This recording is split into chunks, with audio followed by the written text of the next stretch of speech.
আসসালামাইকুম। এই যে আমার সামনে দুটি কোরআন দেখা যাচ্ছে, এটা শহীদ জিয়াউর রহমান হলের মসজিদের। আজকে ফজর নামাজ পর আমরা দুটি কোরআন শরীফের খুবই মর্মান্তিক একটা ঘটনা প্রত্যক্ষ করলাম। এই দুটি কোরআন শরীফের সামনের দিক থেকে কিছু পেজ ভালো আছে, মাঝখানে তারপরে বেশ কিছু পেজ একদম একই রকমভাবে জ্বালিয়ে দেওয়া আছে আর কি। তার মাঝখানের পেজগুলো সবগুলোই ঠিক আছে, পিছনের পিছনের পেজগুলো আবার একইভাবে পোড়ানো হয়েছে। এটা অবিশ্বাস্য। এটা কীভাবে হয়েছে আমরা এখনও এর কুল কিনারা পাচ্ছি না। এটা হয়তো কেউ ইচ্ছাকৃতভাবে করছে। আর আমরা যেটা আশা করছি না, কয়লার আগুন তো এইভাবে লাগতেই পারে না এটা।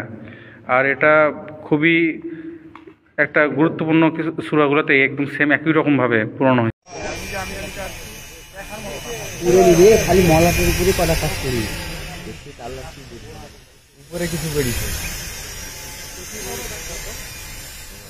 ওখানে পুরাতন, তো নতুন না পুরাতন।